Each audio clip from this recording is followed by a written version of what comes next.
Bueno, la fase de soporte, que representa aproximadamente el 60% del ciclo de la marcha, se divide en varias subfases.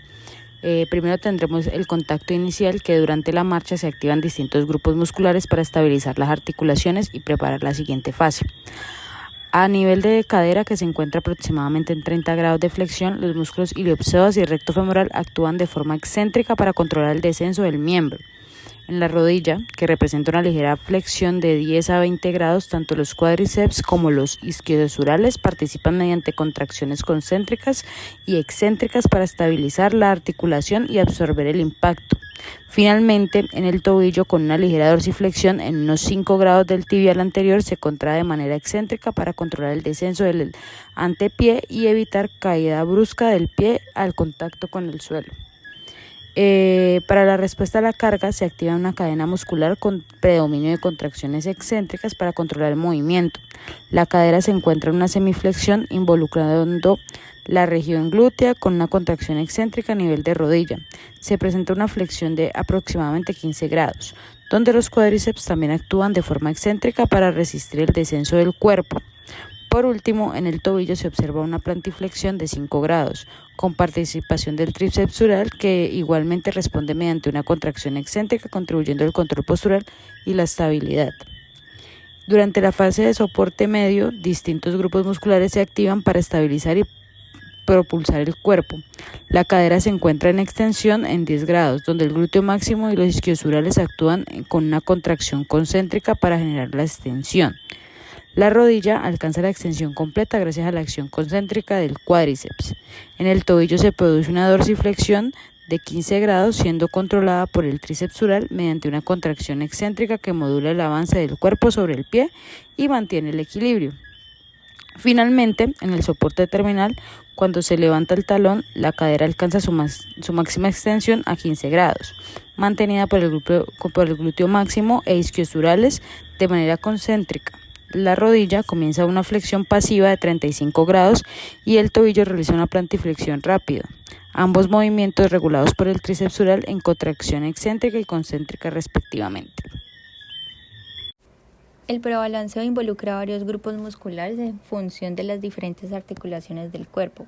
En la cadera, con un ángulo de 0 grados y alineado por la flexión pasiva de la rodilla, se activa el iliozoap, realizando una contracción concéntrica. En la rodilla, que se encuentra en una flexión pasiva de 60 grados, los isquiosurales son los responsables de la contracción concéntrica. Finalmente, en el tobillo, en una posición de plantiflexión de 20 a 30 grados, el tríceps sural realiza una contracción concéntrica para mantener el movimiento. La fase de balanceo medio en la marcha se activan diversos grupos musculares con distintos tipos de contracción. En la cadera ocurre una flexión submáxima donde el músculo ilioxoas actúa de forma concéntrica. A nivel de la rodilla se presenta una flexión aproximadamente de 60 a 70 grados en la que los isquiosurales también se contraen de manera concéntrica. Finalmente, en el tobillo se mantiene una dorsiflexión sostenida gracias a la contracción isométrica del tibial anterior, el extensor largo de los dedos y el extensor largo del hallux. El balanceo inicial en la marcha implica una serie de movimientos coordinados en las siguientes articulaciones: cadera, rodilla y tobillo, donde los músculos involucrados se contraen de manera concéntrica para facilitar el avance de la pierna.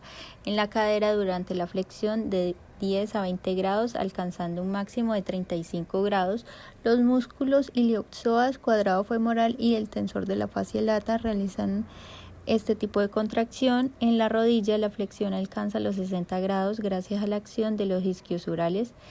En el tobillo, durante la fase de plantiflexión, los músculos tríceps sural, flexor largo de los dedos y los fibulares largo y corto también se contraen concéntricamente, mientras que en la dorsiflexión los músculos tibial anterior, extensor largo del hallux y de los dedos realizan lo mismo, permitiendo el movimiento necesario para continuar el ciclo de la marcha. Durante el balanceo terminal de la marcha se preparan los segmentos para el contacto con el suelo. El ilioxoas actúa concéntricamente y los glúteos excéntricamente para controlar la cadera. En la rodilla, el recto femoral extiende la pierna, contracción concéntrica, mientras que los isquiosurales, el glúteo mayor y los gastrocnemios la van a desacelerar en una contracción excéntrica. En el tobillo, el tibial anterior y extensores del pie estabilizan la dorsiflexión con contracción isométrica y concéntrica. Primero, el tiempo de balanceo fue de 0.30 segundos para ambos lados, tanto el derecho como el izquierdo. Esto es un buen indicio de simetría, ya que durante esta fase el pie está en el aire avanzando para preparar el siguiente contacto con el suelo. Que ambos lados tengan el mismo tiempo nos habla de un desplazamiento coordinado y parejo.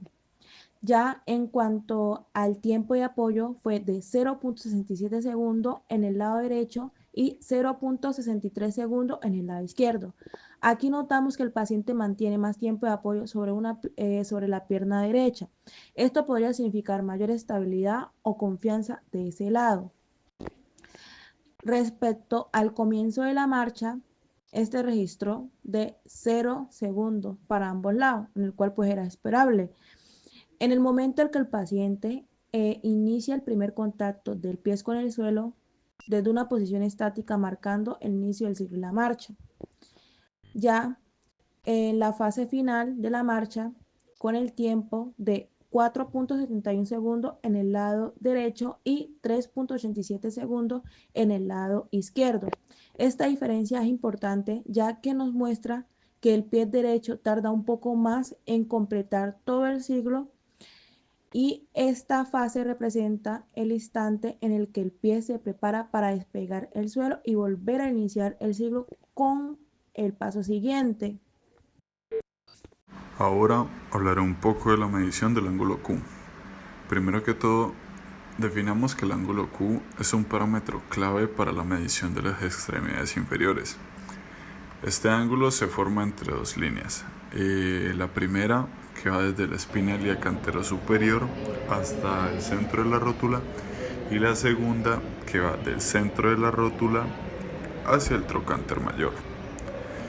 Los rangos normales de este ángulo son considerados entre 10 y 15 grados. Esto dependiendo también de factores como el sexo, la edad, y debemos tener en cuenta que las mujeres suelen tener un ángulo ligeramente mayor debido a las diferencias anatómicas en la pelvis. Pues este análisis es crucial por varias razones. Primero nos permite detectar esas alteraciones en la alineación de la extremidad inferior, como identificar el valgo de rodilla o el varo. También sirve como para diferenciar si este valgo o varo es estructural o tiene origen anatómico. Ahora, en el caso de nuestro paciente, el paciente durante la fase de soporte, específicamente en la respuesta a la carga, se realizó el análisis de esta medida y este obtuvo unos resultados que mostraron un valor de 9,6 grados, que al redondearse a 10 se encuentra justo en el límite inferior del rango considerado normal.